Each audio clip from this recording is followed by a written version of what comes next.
Henry G. went to ITC. He was one of the most powerful Christian leaders, and he took retired pastor of Northside Drive Baptist, and this is the new pastor. Oh, really? This is Scott Hovey. Scott Gerald. Dr. Gerald Durley. Great to meet you. He must increase and I must decrease. All right. And you know Ken, of course. I do know Ken, yes. Well, you all sit and I'm getting some ideas together here. Oh, good. All right. Ken, looking for the retirement agrees with you, doesn't it? Well, I've been studying Europe. Way of going at How are you? I'm 52, so I always felt older than you. No, man. Yeah, this is myself. We had a meeting from 11 to 2 over Tim McDonald's. About 7. That was a Christian. This is I see. I said, black churches can no longer elect anybody in this state. We've got to have a broad base. The white churches, Yeah. Buddhists, the Jews.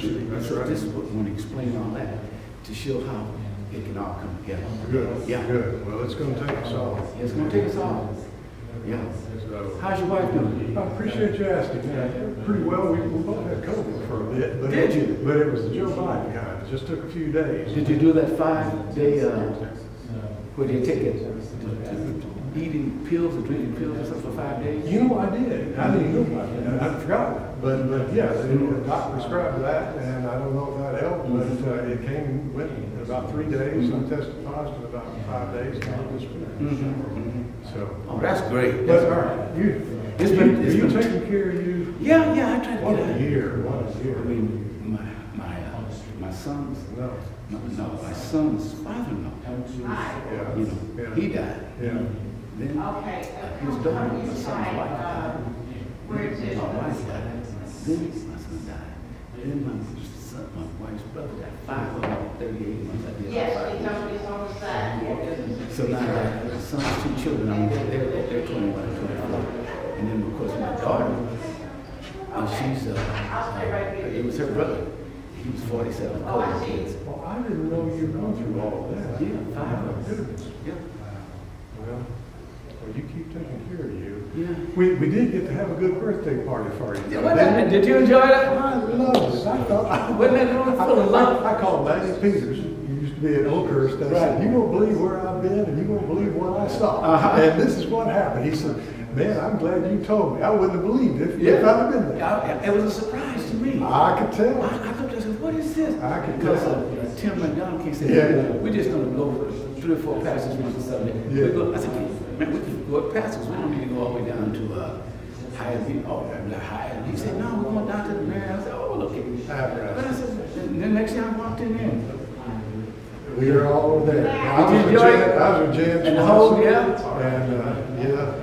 and Ron Siegel and Matt Levenberg. And Sherry Frank was our time. So we had a great time. Yeah, and it's good when you come together and it's not sad again. When it's, and that's right. And so many diverse people that was unbelievable. And Andy Young brought it home. Yeah. I met Andy when I was 18. He was 28. John was 20. CT was 34. And I look back now Yeah, that's kind of Mount Rushmore. Yeah. It's only a few of us. Because I was the kid, At 18, they were old men. Like Martin was 28 years old. They were old men. Can you imagine that? 30, and we the kids are James Orange and I was saying, and Bernard Lafayette did all the Mississippi schools. He's one of the few real stalwarts, and he's over there with diabetes and Tuskegee. But that can still get up and move. And here's my buddy. I think I got a picture of him. Andy Young's birthday party when Andy turned 90. Oh my. Yeah, let's see. Well, he couldn't have had more fun than you did. Than yours. This is a couple I'm married. Well, they're That's nice. It's John Sidell up there. That's Rutherford's son. Rutherford and Laura's son. Oh, and I wow. did that wedding in South Carolina. Well, good. Ted was the best man. Well, good for them. Good for you. That's Ted talking on the boat. brother. That's we on the boat after the wedding rehearsal, cruising up and down the river. Well, you was 10, boy, you been tight. That's the wedding party. That's look at you. I remember when you told the story and Ted asked you if he was saved. Yeah. You came up with something. Yeah. Well, you probably need to get I'm getting some ideas together. Yeah, go ahead. Thanks for that. Wait, I want to show this. Shalom. Shalom. And peace. We'd like to welcome you today to the Faith Works Coordinating Committee for the people around Georgia who have the consciousness to bring democracy back to Georgia. Did I talk to myself? Democracy back to Georgia. We realize that if we can make a difference, it's going to take all of us working together for a same common goal. About how do we begin to turn it around. We've been through a lot. The country's divided, going in a lot of different directions. And we realize that we're in an ethical and a moral war. So therefore, if we're talking about ethics and morality, then what is the best group to talk to? The faith community. Not just the Christian community, but the Muslim community, the Jewish community, the Buddhist community, all communities coming together as one to begin to look at a common goal. And we want to look at a group called Faith Works, and we'll have that explained later. But when we began to talk about this about, 7 or 8 months ago, we had a coordinator out of New Jersey, a very powerful coordinator who was bringing it all together. You might have seen his name. He might have bugged you with a few flyers. Mr. Matthew Frankel. Let's give him a He's the only person I know. He works harder than I do. He's the hardest working man in show business. So when we talked about this some time ago, and I'll introduce you to a few of the Faith Work members here a little later on, but when we first became together, we said that we wanted to bring together all of Georgia faith groups, not just the Christian, not just the Buddhist, not just the Christians. So we said, I remember a good friend of mine named Josh Lesser. He came and I began to talk to Josh, and we began to talk about how do we come together. We've been friends for a long time. My name is Gerald Durley, Reverend Dr. Gerald Durley. I'm pastor emeritus of Providence Missionary Baptist Church for 25 years. I was also, I'm now chair of the board for Interfaith Power and Light, the largest interfaith grassroots organization in terms of climate change and global warming. And so when we started talking about this initiative, we said we cannot do this alone. We need partners, people to work along with us. We need from other communities to come and we join forces. We realize, and certainly I do, that each person in this room has a voting base, has a base that they're talking about how do we get away from, stop voter suppression and these kinds of issues. So as we go around, we're going to take some time, and I promise you at 4 we're going to end this up. So when we get to the introduction, I'm going to be the bad and the good guy in the room. I'm going to be the good guy when I say stand up. I'm going to be the bad guy when I say sit down. But we want to move ahead with the program. And to have a program like this, we believe that in all of our faiths that we start in prayer. Join with me in prayer. Eternal and almighty, divine, righteous God, giver of every good, perfect, and excellent gift. It is once again that you've assembled us here at the King Center, a man who fought for justice, equality, justice, and equity. God, it's not an accident that you brought us together across faith lines to look at all of the kinds of issues that negatively, disproportionately impact people. The least, the poor, the left out, those that have been kicked to the curb, only to find that someone's already stolen the curb. So God, today we thank you for being and joining with us in this meeting, that we can learn from each other and learn what Faith Works is doing and see how we can collaboratively come together to make a difference in the state of Georgia. We ask it all in the powerful name of all of the great prophets that have ever walked the face of the earth for justice. And all in agreement said, amen. Amen. One of the ways that people come together all around the world, and many of us have traveled together around the world, whenever you get a group of people together, one of the things that you can bring them together is have food. And so food is always kind of something that we can come together and eat. The other, when you don't have the food, or you can have the food and join it, is music. So we've been blessed to have two tremendously gifted people here, Micah and Melvin, who've sung around the world, and particularly the works between Ebenezer and the temple. And when Providence, when I was pastor of Providence for 25 years, we would be at Temple Sinai. We'd all come together. And what we did in the 1960s between the Jews and the Christians was so powerful. How do we reconstruct it? How do we bring others together? And you see when you hear the people in this room briefly how strong this can be, all of us working together. But they have a song because Rabbi Heschel says when he marched, it felt like his feet were marching and praying. And so they've been singing. So we want to welcome Micah and Melvin, if you would come and just open us. We feel very blessed to be here with you all, and we're very happy. Reverend Early, thank you for the kind introduction. I'm Micah, this is Melvin. I'm a rabbi. Melvin sings across the street at Ebenezer Baptist. And we got together about a year ago and started celebrating our connection, our personal connection through music and writing songs. So we're going to sing a song that we wrote at the beginning, and if time permits, we'll sing a song that we wrote at the end. So don't worry if you've never heard it before. At the end of the meeting, you'll have heard them both. And we think that these songs are topical, and we also like to think that they have a role to play and help and wake us all up to the work that needs to be done. So this song is called The Vote is Sacred.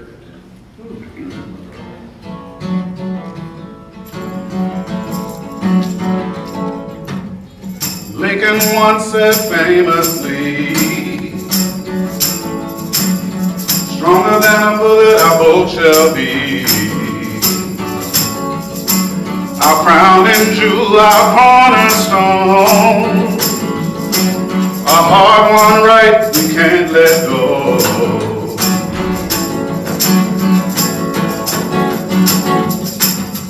Protest marches, rallies, speeches show us just how far our reach is.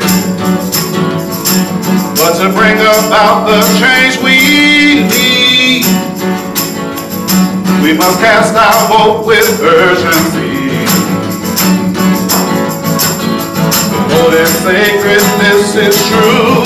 Everyone deserves their due. The rights of good through peaceful means to give it up. Our past and me. How's Melvin sound all right? Democracy is fragile, flawed. No, we know. Those who hold the power make the law. Ignorance is no excuse. Indifference unchecked becomes abuse. For this sacred, this is all. Each of us must heed the call. For rights secured at such a cost. To let it languish is such a law. To deny the vote is a violent deed. Those come dissemble and mislead. Our voice therein, our power lies. That when silence slowly dies. Oh, it's sacred, this is true. Everyone deserves their due. Oh, it's sacred, this is all. Each of us must heed the call. Oh, it's sacred, this is clear. The world in freedom without fear. A right and shrine in dignity. One voice, one vote for all to see. Yeah, a vote for all to see. We will vote for all to see. Free, free, free, free, free from fear. We will vote for all to see.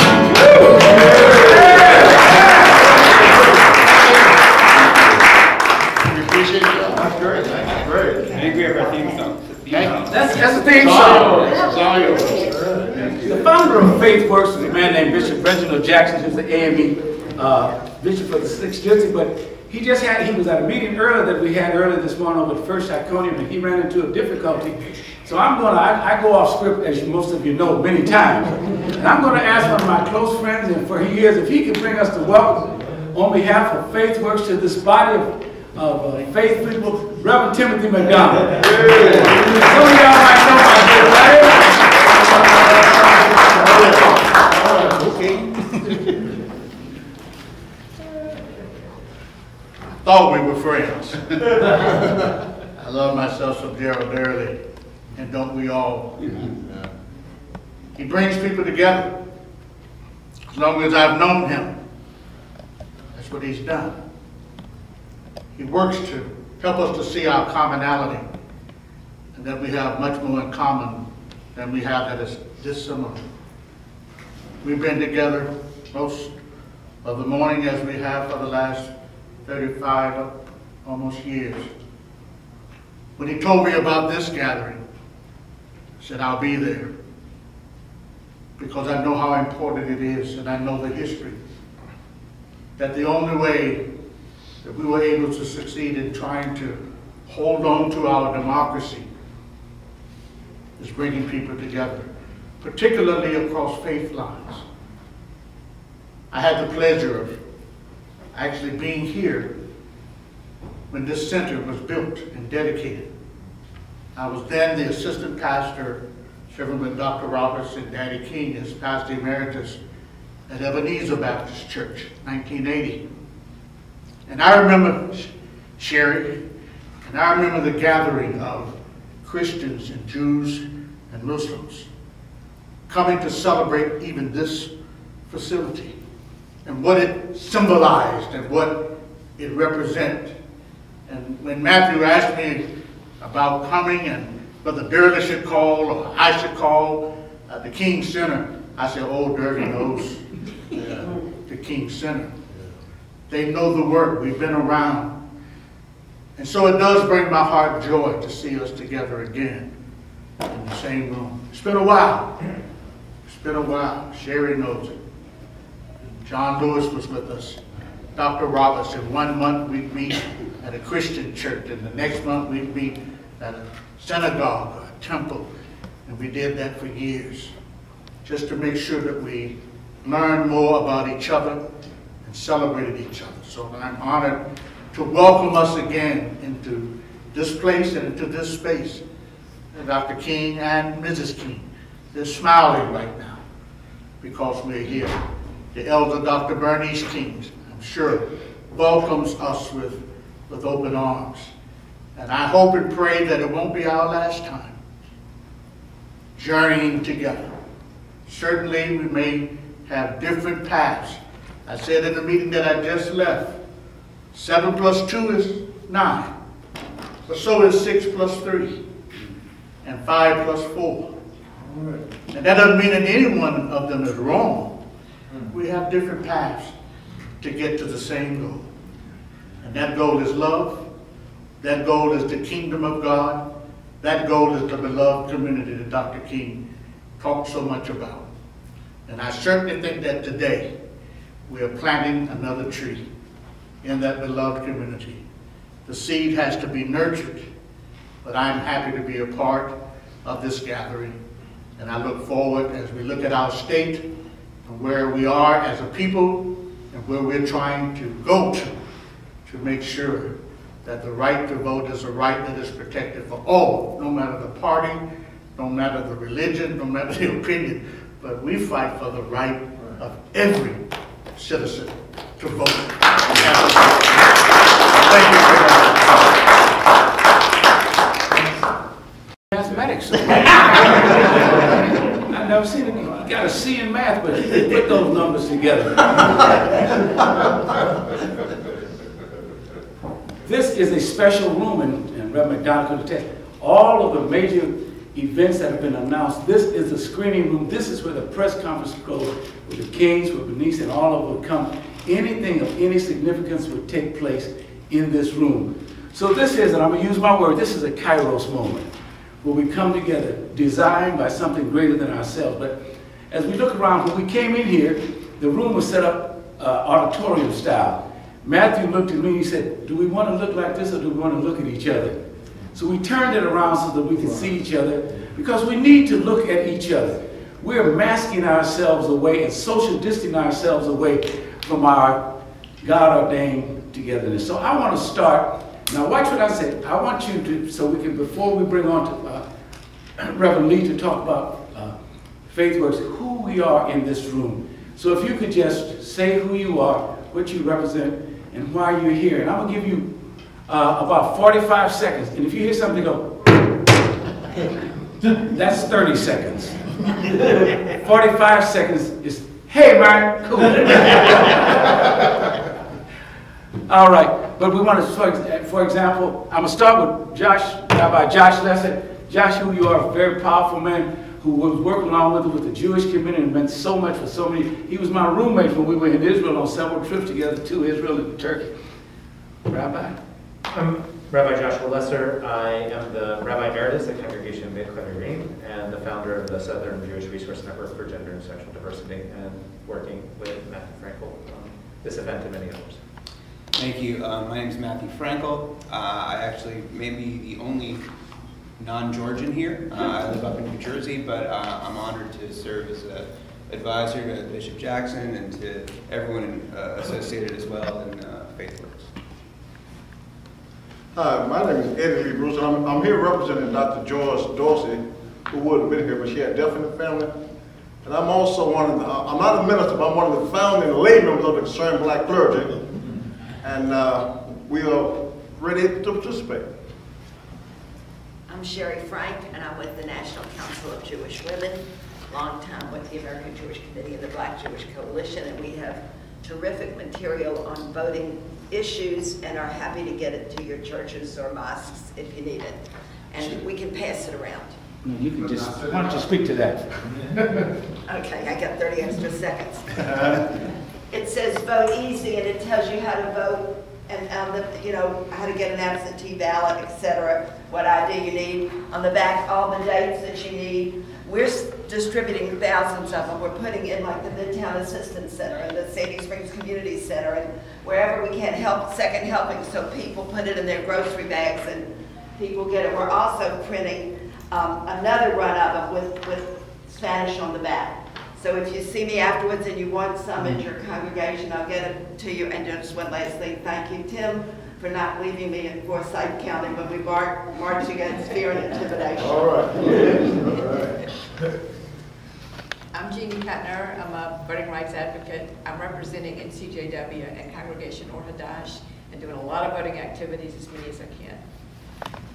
Hello, I'm Angela Harrington Rice, and I'm here with Interfaith Community Initiatives, a organization that brings people together from different faiths to get to know each other better so we can build a better community.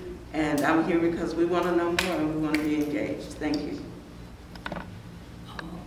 My name is Lee. I came from Hawaii about 22 years ago. I have came better over Prairie Mountain.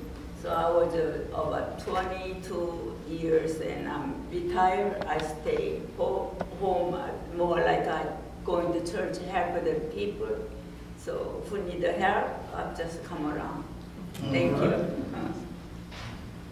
My name is Don Park, and Connie Jesus introduced Dr. Gerald Doria and invited here to Korean community. And, she's 82, I'm 80 years old, and we are probably one of the elder people.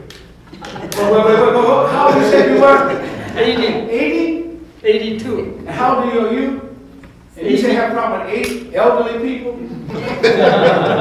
So you went all the way through the scriptures. You don't know a lot about Jesus on the cross because of his title. But if you were astute and went back, as good readers do, to the beginning of the scriptures, you'd find another title that you should not miss. And that title is simply, My Son in Whom I'm Well Pleased. So I do have a public title. I'm an educator, I pastor, but I'm the son of someone who this meeting meant a lot to.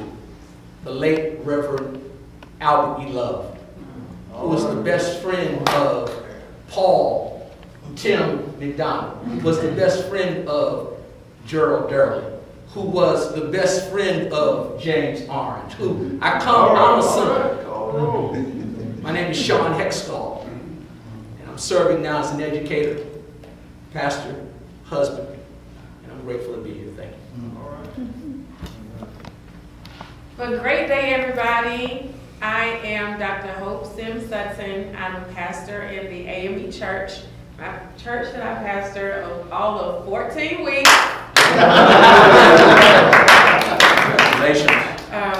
Cargill Chapel, AME Church in Social Circle, Georgia. Tim McDonald, pastor of the First Iconium Baptist Church in East Atlanta, one of the founding members of Concerned Black Clergy and past president of Concerned Black Clergy, and proud to be working with Bishop Jackson with FaithWorks.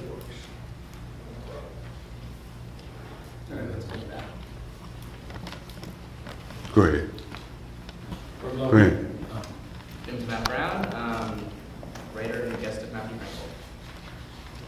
Hello everyone, my name is Teos Nguyen, founder of the Perfect Love Foundation, where we believe in shaping the world free from lack and injustice through the power and operation of love. I'm also a member of FaithWorks, and so happy to be here and doing it. Hello, I'm Ryan Ketching. I serve as State Bishop of Georgia for the Full Gospel Baptist Church Fellowship, working alongside FaithWorks. Glad to be here today. Glad to be part of the partnership. Good afternoon.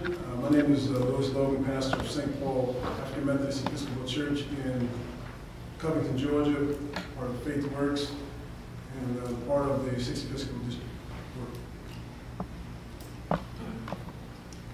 My name is Mitch Cohen, former rabbi of Congregation Shalom Arim up in Dahlonega, now spiritual director, and on the board of Zeitgeist Atlanta, the home for the spiritually independent.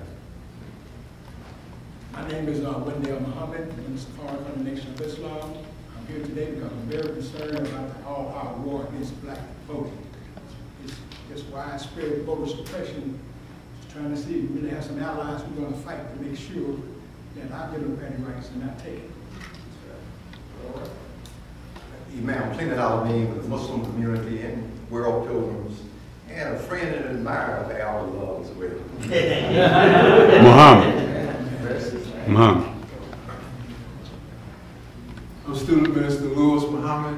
I'm here to represent the Southern Regional Student Minister of the Nation of Islam, Student Minister Abdul Sharif Muhammad, and he represents the Honorable Minister Louis Farrakhan of Tennessee, Georgia, and Alabama. Thank you. Good afternoon. My name is Sean Tucker Allen, and I have the privilege of serving as the Senior Faith Coordinator for Fair Count. I am here today because, simply put, we are just stronger together.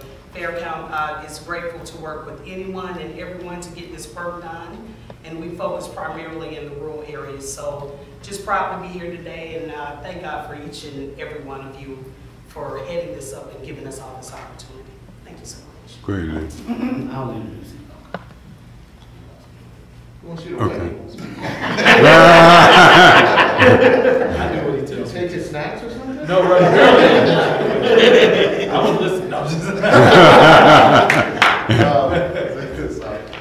my name is Michael Rothbaum. I am filling the formidable and stylish shoes of Rabbi Josh Lesser as the rabbi of Congregation Bet Haverim on Muskogee land up in Totem Hills. I use he and him pronouns.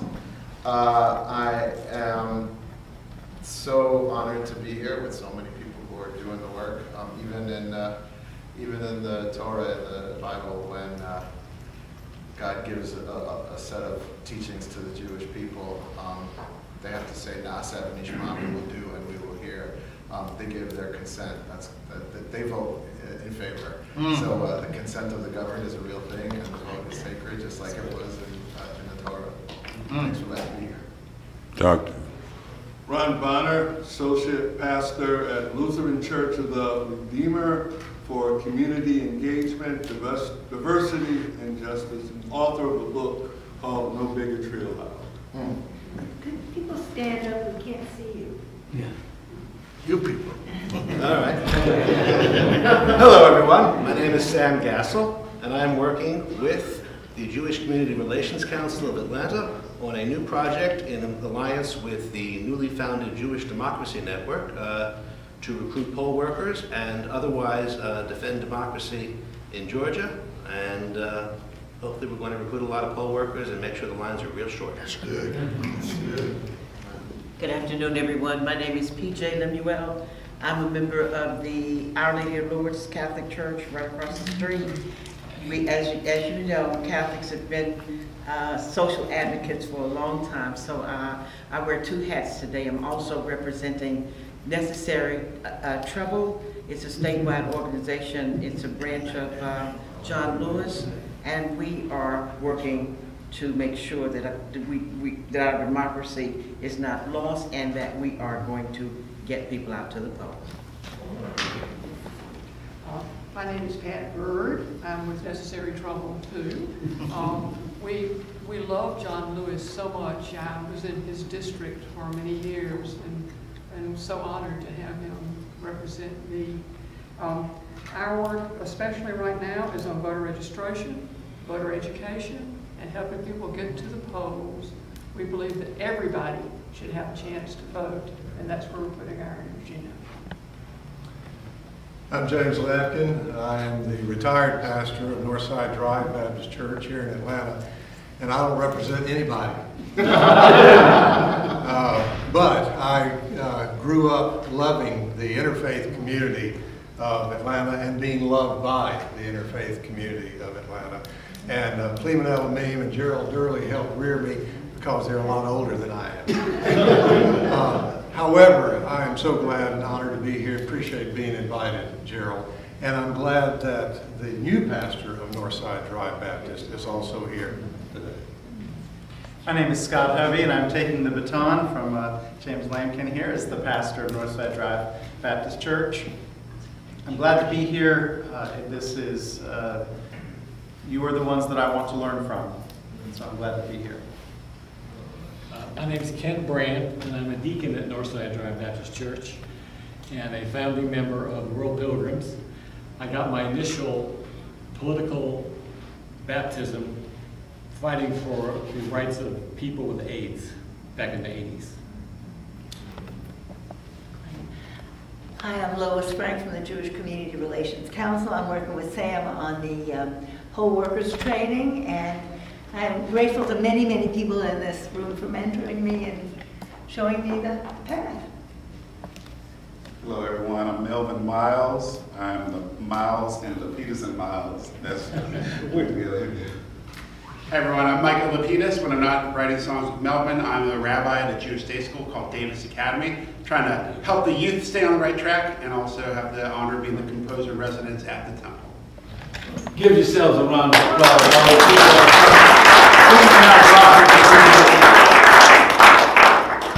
It's important that we come together. Each of us, we're working in our own individual areas. I think back now when I first got involved with civil rights, that was 1960 at Tennessee State University. My senior year, we're leading the students to the March on Washington. And I think back now, there was an old man trying to tell me what to do. He was 34 years old. What can a 34-year-old man tell an 18-year-old? But C.T. Vivian had a lot of things to say in those days. But I think, as I think somebody else said it, I think it was Tim that said, they would be so proud to see us coming together once again to try to make a difference in the lives of the least, the lost, those that have been left behind. It's so easy to get caught up in our own little small islands of survival, but when we come together, we can make a difference. And I think that that's what Faith Works was about when a group of pastors came together under the leadership of Bishop Reginald Jackson, began to ask the question, how do we begin to not only bridge the gap now in this election, but we've all said that this is the beginning. So many times, I remember when I was much younger, I used to go to the movies. When I would go to the movies, I would watch Frankenstein or The Werewolf, and I'd be frightened to death while I was in the movie. And when I left and the sun hit me, I forgot what I saw in the movie. We don't want that to happen. We want, as we put this whole coalition together, that even after November, after the victories of those that are concerned and working on our behalf or elected, that we can come together and begin to build for 2024 and on and beyond. So that's why this is a strong beginning today. But Faith Works was put together in that manner, and we sat down and we talked and we said, we realize now no one group can do it alone. Together we're strong. So therefore, Faith Works was inaugurated, and one of the strong organizing persons to do that was a young man who used to be in the DeKalb legislature. He's a minister now, but more importantly, he's a technological whiz who understands what it means to bring people together, what it means to sublimate his own ego and put it on the table and crush it and rise to the occasion where we can all feel comfortable in our own skins, when nobody's trying to convert anybody to any other religion, but how do we find the common bond to come together? And that's what Faith Works was about. And the person who can really explain it, pastor of Transforming Church there in Decatur, and one of our strong organizing persons. Let's welcome Reverend Lee May. Well, good afternoon, everyone. You all look simply amazing. You really do. And you look amazing not just individually, but you look even better together. Looks like what the world looks like, right? It looks like what America looks like. And we at FaithWorks, a coalition of pastors who have come together to fight for democracy, fight for voting rights. Individually, we have all done some really special things, some things that we lead churches, we lead organizations, we lead entities. But we realize that we are better together. Got some theme music right here. Theme song right. We are better together. And we've learned that by coming together and bringing our individual experiences, our individual talents, our individual God-given gifts, we are clearly stronger together. And we are primarily a group of Christian pastors who have come together for this specific need, for this specific good. But we also realize that we're even better than that when we extend our arms out, an olive branch, to others who don't look like us, who don't talk like us, who may not share the same stories as us as well, may not share the same faith perspective as us. We are even stronger when we come together collectively. So let me tell you a little bit about FaithWorks and how we even got to this place. Individually, we were all doing work trying to get out the vote 2 years ago. And we did a tremendous job getting people to come out 2 years ago. Phenomenal success. We had record numbers turning out. Georgia even changed political leadership 2 years ago. And well, you can do applause. Let me tell you what the applause is really about. It was really about people expressing their God-given right to vote.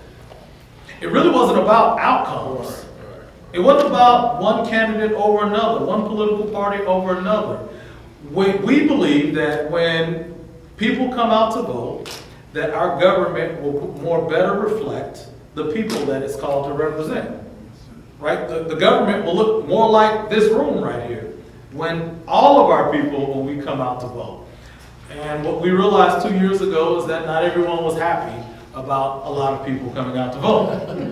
Matter of fact, under the Gold Dome, some people came together with the sole intention of making it more difficult for people to vote. That's right. And they began to pen legislative policies that really made little sense. They began to call it something that we know it was not. Election integrity. No, there was no integrity in that, and there was no problem that needed to be fixed. And so we kind of came back together collectively again, our pastors, to say we're going to fight against any piece of legislation that will make it more difficult for people to vote. But ultimately, various pieces of legislation, Senate Bill 202 passed and some others, and we said, okay, well now let's point now to federal government. Let's look at a federal fix to our issues. So we rallied together to support the John Lewis Voting Rights Advancement Act, the Freedom to Vote Act. Those two pieces of legislation would have increased the ability of people to vote, to make it easier for people to vote as well. Well, as of today, neither one of those pieces of legislation has passed, but yet we didn't give up, right? Our pastors, we came together and said, what can we do now? Well, now we're upon an election, the 22 election. And so we said, let's use all of our influence, our networks, our platforms to ensure that people come out to vote in large numbers, despite a Senate Bill 202, despite other legislative acts with the intention of reducing the vote. And so we came together and said, we're going to be intentional about this. And that's how we get to the point of a FaithWorks. FaithWorks, from our faith perspective, in the book of James in the New Testament, James writes and says, faith without works is dead. What does that mean to us? That means we have to match our faith with our works. If we say we believe something, it ought to manifest in the work that we do. If we say we love God, we ought to love His children the same way.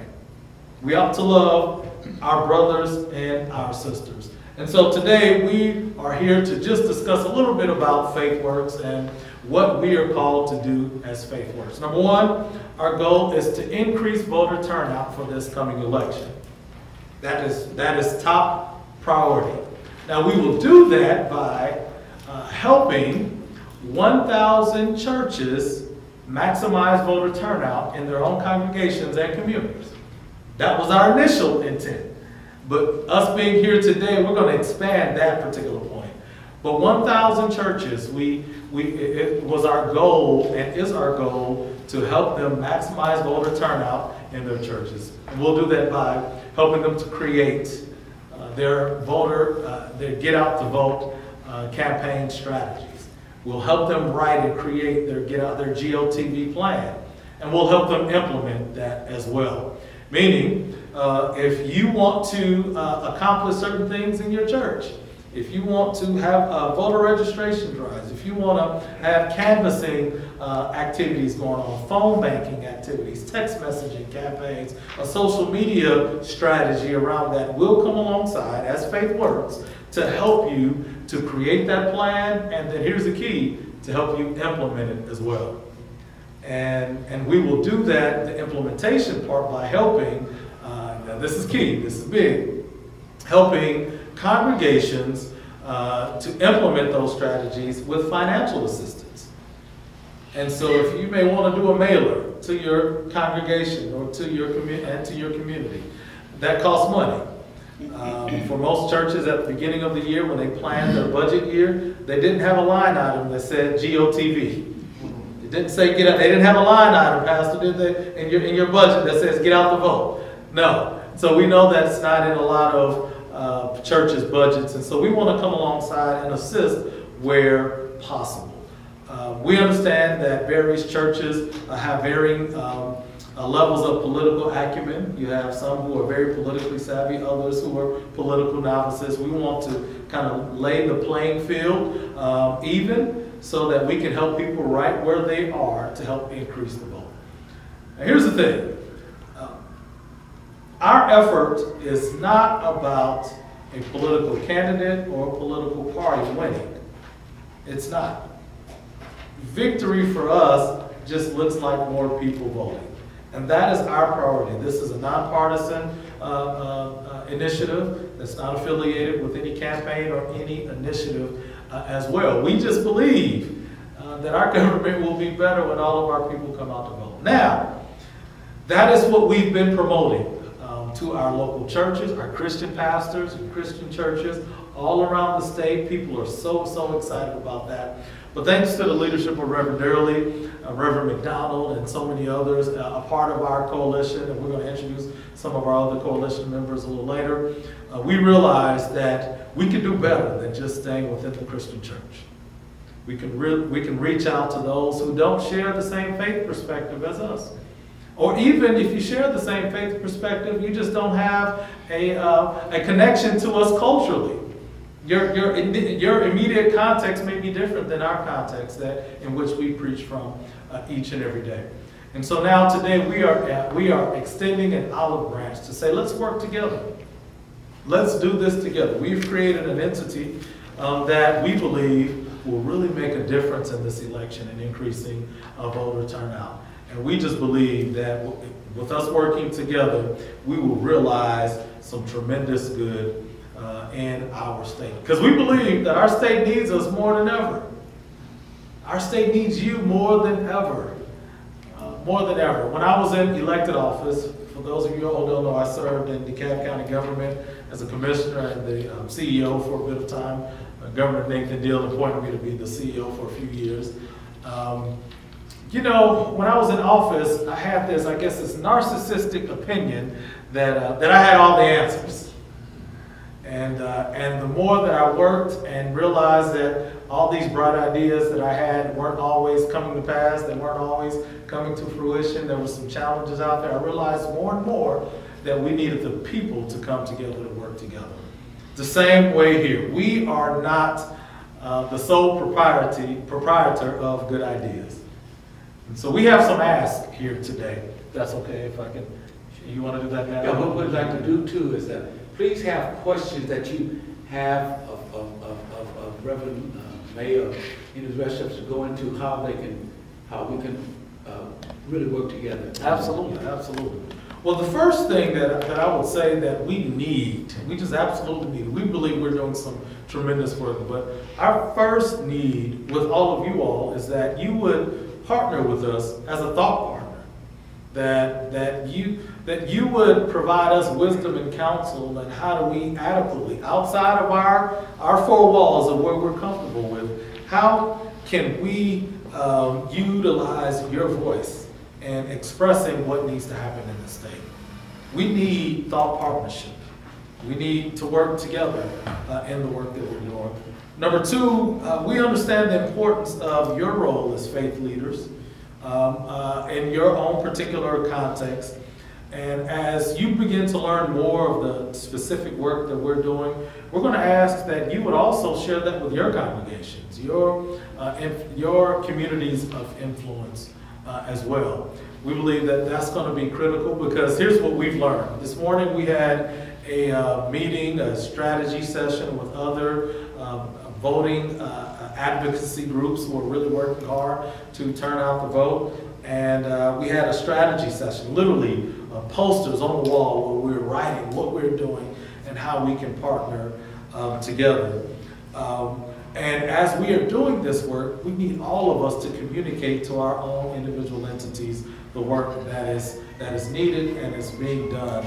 And so one of our asks is going to be, as you learn more about FaithWorks and as you agree to partner with us to whatever level, you may walk out and say, oh, I think we're good doing what we're doing. That's fine too. But as we begin to build these relationships and work together, we would love for you, number two, to express to your congregations the things that are being done. When are the voter registration deadlines? When does early voting begin? What is our county doing for Saturday voting and Sunday voting? You know, what are the rules and regulations when we show up to vote? How do we protect our vote? We're going to be communicating those kind of things to our congregations that are part of FaithWorks. And as you come alongside us, that will be beneficial to continue to spread that word along as well. Number three, as you all came in, many of you all signed a sign-in sheet. The best way to be in communication with one another is to have each other's information. The simple things, right? Name, email, phone number if possible. Share your contact information. If you didn't get a chance to sign the sheet before you leave, we ask that you would do that. And then you will begin to get the information that we are communicating as well. Just real quick, who has the sign-in thing? It's in the back. If anyone else needs to fill out that sheet, that will be greatly appreciated. Absolutely. And so we also want to give you our information as well, and so that we can stay in constant communication about the work that we're all doing. So we want to be able to share information so that we can keep in constant contact and communication with one another. And then we all have our own individual list of people that we communicate with. You know, you have your congregation, but then we have our own individual list. There's some things that we'll be sharing that you may think, oh, this will be good for that. You shared that list to us early on when you first found out about FaithWorks. Great insight. We're already looking at how we can adopt that and utilize that with the work that we're doing in educating our people on the various aspects of the work that we're doing. We believe communication is critical with what God, we believe this is God's work, what God is calling for us to do together and collectively. And then the final thing I'll say is, kind of to wrap this all together, we believe that this is not just a one-time thing, right? Elections come and go. Leaders come and go. Good leaders come and go, and bad leaders hopefully go faster. they come and go, but we'll always be here. And this kind of working relationship that we can build upon. Many of you all are already working together in various lanes, but in this context, we want to be able to work together, not just now, but in the future as well. We believe this is a unifying effort as well, and we want to do our part to continue of us working together. And with that being said, I'm going to stop and I'm going to do what Reverend Durley tells me to do. Let's give him a round of applause. For those of you who are over 50, doesn't it feel good to see a young person get up and take your place and do such a phenomenal job? Lee, I just commend you the way you brought it all together. And I like the word he used, communication. So lacking in our society. I know when I counsel young people in communication, I think there are 3 primary principles that make communication real. To communicate with someone, you have to understand them. And that's what we're about. Understanding is the first principle of communicating. Reverend May talked about communication. The second primary principle is respect. Respecting of our differences. There might be some differences, but we respect each other. So we understand each other and we respect each other. But the third one, which I think is the primary principle for communication, is trust. Understanding, respect, and trust. And that's what we're trying to develop among the majority if we're to really reestablish the kind of democracy that we think is so important. We'd like to open up this time for 2 things. One, for you to ask questions, and also maybe you can tell what it is, as he alluded to it, what you can do or what you can do to contribute to this overall massive effort that we're talking about. Matthew, is that another piece that we want to try to, I think that pretty much summarizes it. So we want to know what you're doing, because one of the things I learned being being an ex-ball player, but being a ball player, is that it's a team. There is no I in team. So faith work is not some big iconic group. We're the faith workers. No, this is a collective effort. This was sharing all of us. Used to talk about Lois and all of us talk about when you were city government, how do we come together to make a difference? So and if there's a specific question that you ask Lee or Tim or one of the other persons can answer that. And more importantly, because we want to establish it, we've got 75, I think, days to really pull this off. So it's open to the floor now. Questions, answers, comments. Yes. I'll make a suggestion. First of all, these flyers are easy to copy, and we're happy for everyone to have them, but we are in community often. Every time we do anything that we know there's a crowd, we make sure that the material on voter registration, voter information is there. At major events, we try to get people to actually do voter registration on the spot. So I would just, make that suggestion. We're doing a major program tomorrow night and have over 300 people. It's on abortion access, but we're going to have information about poll workers and voting registrations. So wherever we're at, if we could just put piles of information, we're doing it at all the synagogues, we're trying to do it at other places. I'll add something to the conversation, and I think it's important for us to think about and reflect on. What I've seen happen, and I've been working in politics for a number of years now, but what I've seen happen in the last 2-4 years is that there has been politics have gotten into this whole notion of voting rights.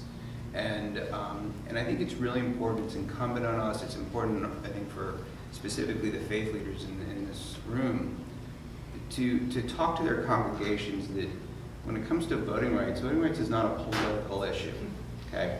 It's not about being a Democrat or Republican, and unfortunately that's kind of how things have escalated thanks to some extremists in our country. And I think we need to head that issue on, and own it and basically explain to folks in the best ways that we can with the leaders that we have in this room who are far more eloquent than I am, this is really going to be an important political year for us. But that does not mean that the right to vote, that democracy, is somehow a political issue. And making that distinction, I think, needs to be heard right now more than anything else. So I would say when I think about FaithWorks, when I think about the work that I've been involved on Reverend Durley and Reverend May and Reverend McDonald, in the back of my head has always been that specific issue, that we're not talking about politics here. We're talking about equality, we're talking about democracy, and if we, whether you're a Democrat or Republican or an independent, can't galvanize around that principle, then what is this country even about? So I would just urge us to all really focus on that and get rid of the political aspect of this discourse. I hope that we get the messaging right. First is, I work in the agency where you got to have an ID for everything. So if we first, it was a big thing about ID to vote. We always had ID, so if we put that out, like that's stopping you from voting. But anything else that you do in America, you need an ID. So how do you explain to people if they require an ID for you to vote, that that's how threatening democracy? Well, part of our, in voting, and I learned this from Reverend McDonald over the years, but there are 4 aspects to voting, right? There's voter registration, voter education, voter mobilization, and voter protection. FaithWorks, what we want to do is for all 4 of those components of voting, we want to get that into all of our congregations and making sure that we are letting them know what the new laws are. Senate Bill 202 changed some things. And so we're communicating adequate information. The law is what it is. So at this point, we'll live to fight another day in terms of changing laws. But right now we have the rules as they are. And so those 4 components within all of our churches, that's what we're going to be doing, helping people understand the rules, understand the offices that people are running for, and the people as well, and making sure that they actually participate. And at the end of the day, make sure that their vote is counted. Speak to the fears that congregations, people might have around the politics coming in, the 501c3, the 501c4, and what the fearful that we don't want to get our congregations mixed up with political, because that's not good.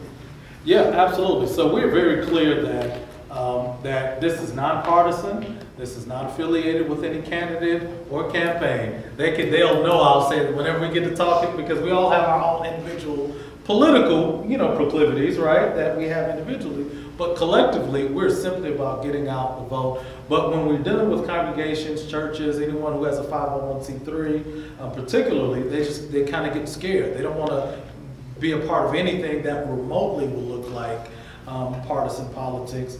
And we just want to make it clear, no, you can communicate, you can advocate for your members, having the information about voting, encouraging them to go out to vote, even helping them get to the voting location. It's fine, it's a part of it. And FaithWorks, again, we just want to be a conduit for that. Reverend McDonald, I had something to add. Real quick, and it's on both of those statements that have just been made. There was a commercial on the radio even today about poll workers. And I'm just sitting here imagining, and there's a need throughout the state of Georgia, a great need for poll workers, believe it or not. And I'm thinking there are churches here, there are synagogues here, there are mosques here. If we could commit to getting through our congregation poll workers, because it came up in our meeting today, our strategy meeting, and I know it is true. If we don't get enough poll workers, guess what's going to happen? Precincts are going to be closed. And then where are those precincts going to be closed? In the very areas where they're needed the most. And we can help short circuit that. People need ID. We already have organizations getting people ID. We got people paying for people to get ID. We got free ID. We searched the law. We know what is needed. We know where to go to get the proper IDs.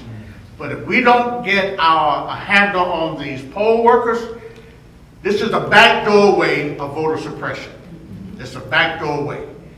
So I'm urging us through our churches, through our synagogues, through our mosques, identify 10, 20, 30 people to go to the training. They do pay too, by the way. It ain't a lot, but it's a little stipend. Because the other side are recruiting lawyers to serve as poll workers. They literally, and we've received ourselves the communications that they have sent out, particularly to law firms, conservative law firms, encouraging them to become poll workers and watchers, not with the intent that we have of spreading democracy, but with other intentions.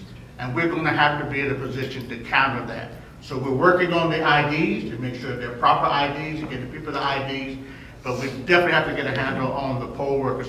They want to close precincts in Fulton County. They want to close precincts in DeKalb County already. And if we don't stand up, it's going to happen. But I think that we have the wherewithal, which we discussed in our earlier meeting, that we. I just say that to say, just make sure we definitely in the voter education we express the climate, because when you deal in the barbershops and going. What's your question? You got a question? You talk to everyday people. You're saying where are we doing in reference to make sure we put that out front, discussing the atmosphere, because the masses are paying attention to what's going on. It takes leadership if you want to get them mobilized. But my question is, they did a poll. They're dealing with what's the top issues that black people are concerned with. This is number one. They deal with economics, and they also deal a lot with, as it put, regarding police violence. Go to your question. I'm sure I will get out at 4. Okay. Well, my question revolves around what are we doing in reference to promoting the issues that black people are really concerned with. That's So Faith Works creating get out the vote campaigns in all of our churches and congregations. That's our goal. So that's our target, that's our community, and our goal is to not only influence or encourage our membership, our congregants, to understand the issues, to understand what's at stake and all of that, but it's also to spread it outside the 4 walls within their local community as well. So that's the voter education piece that's going to be critical for this. Again, not leaning in one way or another, but just putting it on the table. You know, if economics is an issue, guess who you ought to be thinking about? The labor commissioner, right? If jobs are what you're focused on, if you're in rural Georgia, agricultural commissioner, like you should be thinking about that position and how that could affect you. You know, vote down the entire ballot. Don't stop at the senatorial or the governor. They go down the entire ballot. I'm going to give 2 more questions, then I'm going to Rabbi Josh Lesher to kind of give us a little charge. Does Faith Works have materials to put in the hands of the congregations already prepared, such as a flyer like that? Because I think clergymen are so busy. Yes. If it's already pre-done, and I must say, Matt's done a great job of communicating, because I know I got 20 reminders of this meeting, that if those materials are easily available, and it could say, Interfaith Works, nonpartisan mobilization to get out the vote, yes. And then they could duplicate it. It would really be user-friendly. Short answer, yes. So we'll be sending that information out to all of those who are part of Faith Works to be able to submit to the nonpartisan. With the same kind of information. Yes, and some will be duplicated from others. Okay. Rabbi's had his hand up for some time. Yeah, so you'll forgive my ignorance. I'm only here 21 days, so you're a veteran. I know there are in some states that there's increased mechanisms to challenge votes, so folks can code, and the particularly conservative folks are being trained to go and say, oh, that's not filled out right, throw out that ballot. Is that the case in Georgia? Do you need bodies? Do you need people trained to know how to say, I'm going to step in, that person voted legitimately?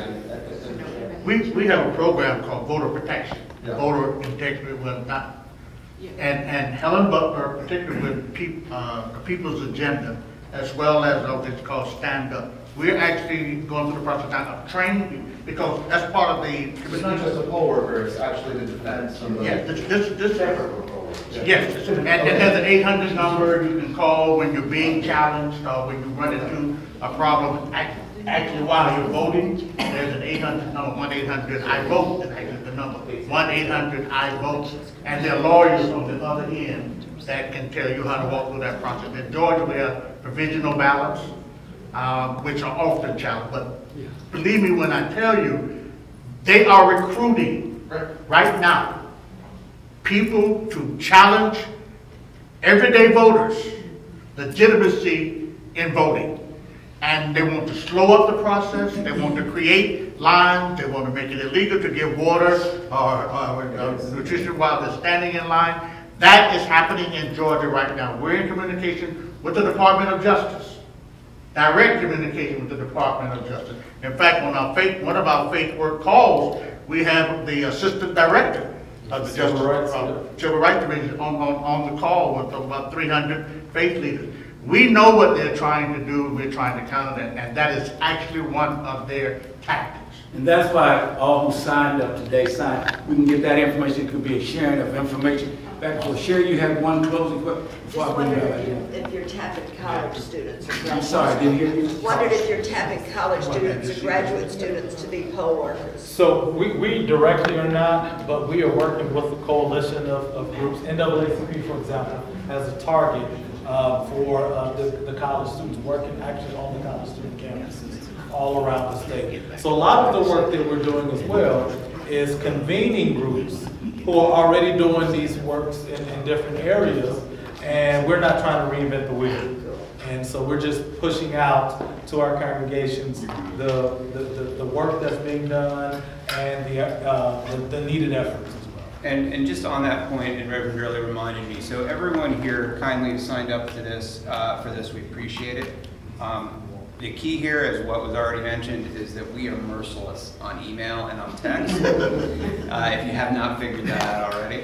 A lot of the things that have been brought up in this conversation, as it relates to items that we want everyone to know about, a lot of this is going to be about SB 202 and what we have to prepare for on Election Day, because let's face it, it's going to be a completely different world this election. So we're going to be providing those bits and pieces, not just of things to be mindful of, but what to do in those situations. So please not only look out for those emails, check your spam, make sure that that you're getting them, but also feel free to push it out. Feel free to take whatever we put out, because frankly, most of the stuff we put out, I'm copying, Reverend May or Reverend Gurley or Reverend McDonald, or I'm copying other people's flyers that are really helpful. And so none of this is really a monopoly on ideas, it's really more about just what's out there. But what I would say, when you please make sure that you are getting our emails, please make sure when you get them, you push them out to whoever you want, your congregations. Are they copy ready? Are they copy ready? Can we copy a flyer? Cut and paste, man. Yeah, absolutely. That is good. So there is an incredible urgency. We heard there's about 75 days for this particular election. And at the same time, this is really about building enduring, lasting relationships so that no matter whatever befalls our community, we have a place of support and care and compassion that we can call upon. We are really talking about building the common good, which is the core of so many of our faith traditions. And we need to really understand that. You're here in this room because you have a great sphere of influence. And it really is time to bring that sphere of influence along. It can't just be FaithWorks that is doing the nudging on the emails and the texts. We need to wake up our friends and help them understand, our colleagues. There's a lot of pressure that clergy folks and involved people of faith are experiencing right now. And anything that we can do to appeal to people's moral courage, because democracy is about our interdependency as a society. We need to make that as clear as day so that people understand that we are fighting for each other's souls. That there is a way that we will be able to stand side by side in a society that we can be proud of. An America that has not yet existed. A Georgia that we hoped will be the beacon of the New South. That is really what FaithWorks is trying to assemble here.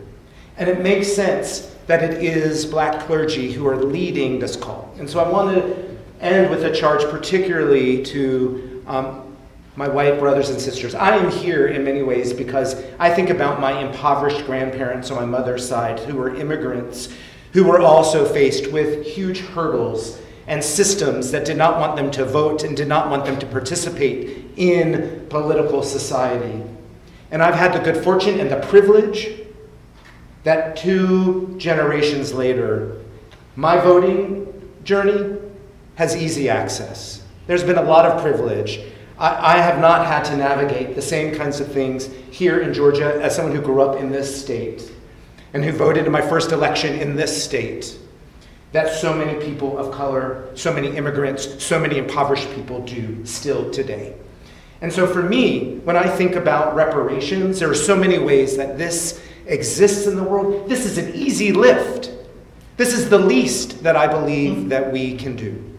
That to ensure that everybody has the ease of access of voting has to be the very first step so that we can get to the political concerns that we were hearing, so that economic equity can occur, that housing justice can occur. We need a democracy that we can count on, that we don't often experience in this state and honestly throughout our country. The last thing I want to say to charge from the spiritual place is that despair is easy to understand. This is pastoral work that we are all doing now. We are tending to each other's souls. It is a strategy. Blocking people to be able to exercise what should be their simplest right is about encouraging hopelessness.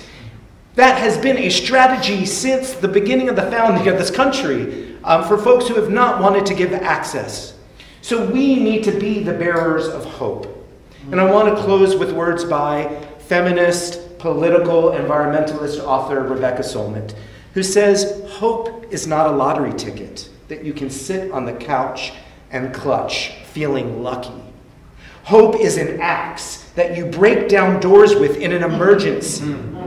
Hope should shove you out the door because it will take everything you have to steer the future away from endless war, from the annihilation of the earth's treasures, and from the grinding down of the poor and the marginal.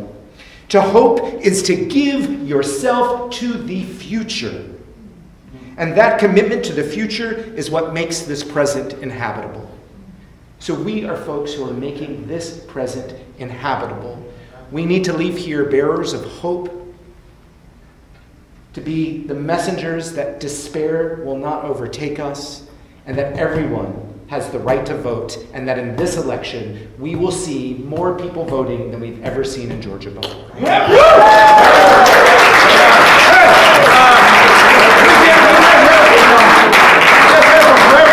Josh Lester.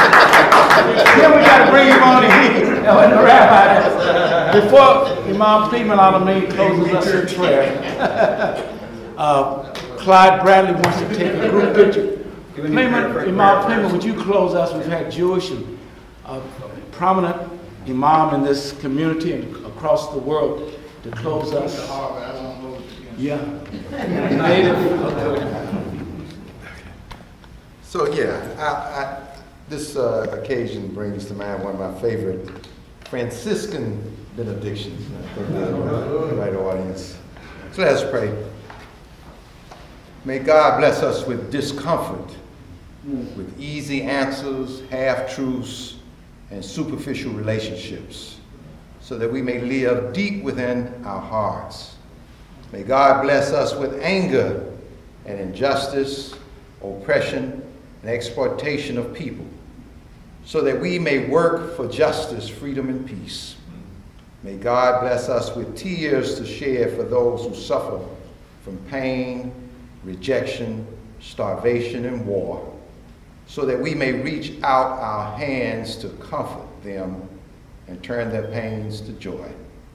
And may God bless us with enough foolishness to believe that we can make a difference in this world and in this election, so that we may do what others claim cannot be done. Let us care more than others think is wise. Let us risk more than others think is safe. Let us pray more than others think is practical. And let us vote more than others think is possible. Amen. Amen. Amen.